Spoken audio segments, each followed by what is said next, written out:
Pour la 24e année, Angers devient la ville des premières fois, en braquant ses projecteurs sur des réalisateurs et cinéastes qui mettent en compétition leur première œuvre. Afin de présenter cette édition 2012, spécialement dédiée à la comédie musicale, Mativi Val-de-Loire a rencontré Xavier Massé, secrétaire général du festival. Je m'occupe du festival depuis l'origine, c'est-à-dire depuis 1989, donc depuis bientôt 25 ans. Une première édition assez réussie, avec une fréquentation assez forte, avec des résultats notamment auprès du grand public très intéressants. De 12 000 spectateurs en 89, nous sommes à désormais 70 000 spectateurs qui fréquentent nos salles et une centaine de professionnels présents la première année. Nous sommes aujourd'hui à près de 500.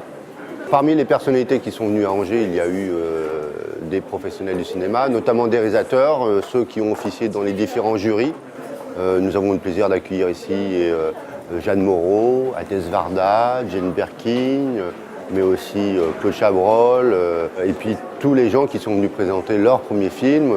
Ici a été découvert Nick Park, le réalisateur de Wallace et Gromit, mais aussi Arnaud Desplechin, et puis bien d'autres encore. Le programme est dense durant les 10 jours de festival. C'est au total 84 productions qui sont en compétition, mais il y a aussi des rétrospectives, des tables rondes, des hommages et des ateliers, comme les leçons de cinéma, où les professionnels décortiquent un film afin de comprendre les choix artistiques du réalisateur. Pour une séquence comme ça montre aussi l'intérêt,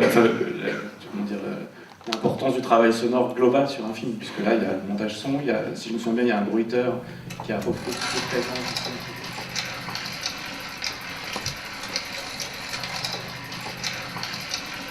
Un des challenges de chaque festival est de communiquer sur son image grâce à un visuel parfait.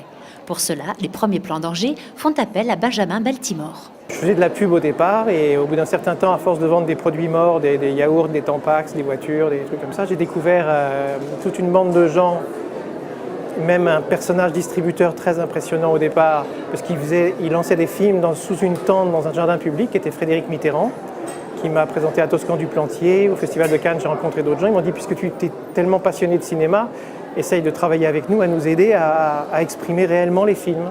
C'est comme ça que c'est arrivé. Puis j'ai commencé tout de suite justement avec Identification d'une femme d'Antonioni, puis après Prénom Carmen, et ça m'a lancé, ce qui fait que maintenant j'arrive dans les festivals à proposer aussi mon travail pour pouvoir assister à tous ces films extraordinaires, par exemple ici où il y a tellement de rareté, tellement de choses à voir. Comme le deuxième thème du festival, c'est la danse, et il m'a fait travailler pendant plusieurs mois sur la bande-annonce où on voit les trois acteurs en train de danser.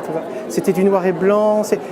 À l'arrêt, ça ne marchait pas trop bien. Et moi, je propose à ce moment-là cette scène incroyable qui s'est faite à partir de 3 photos remontées ensemble pour avoir ce mouvement complet à partir de photos de Georges Pierre.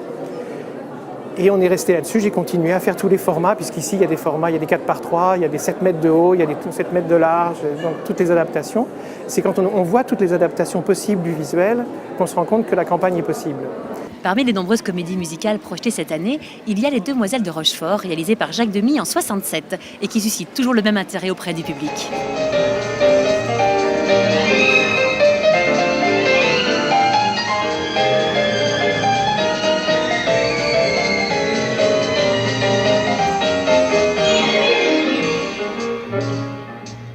Ce festival ne serait pas ce qu'il est devenu aujourd'hui sans le soutien de la ville d'Angers.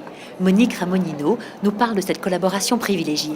Lorsque Claude-Éric Poiroux nous a présenté à la ville ce magnifique projet, ça nous a infiniment intéressés parce que Angers se veut une ville de jeunes. Nous avons 2 universités, une université catholique et une université d'État, autour de 33 000 étudiants. Et très tôt, il y a eu des jeunes qui ont réalisé des enquêtes d'opinion et qui ont fait et dépouillé le jury des jeunes. Par rapport à l'évolution que nous souhaitons donner à ce festival, il y en a 2. Davantage adosser l'attractivité de la ville d'Angers au festival et également promouvoir le festival ailleurs que sur notre territoire, notamment en Chine, peut-être et vraisemblablement à Austin, Texas, et à Toruń en Pologne. Donc voilà les projets, le projet chinois étant le plus avancé. Le festival Premier Plan d'Angers est devenu une manifestation incontournable dans le monde du cinéma. Cette année encore, la programmation a été riche et d'une excellente qualité. Vous retrouverez le palmarès des œuvres sélectionnées sur le site web de la manifestation. Bien sûr, Mativi Val de Loire sera présente en 2013 pour les 25 ans du festival, qui promet déjà de nombreuses surprises.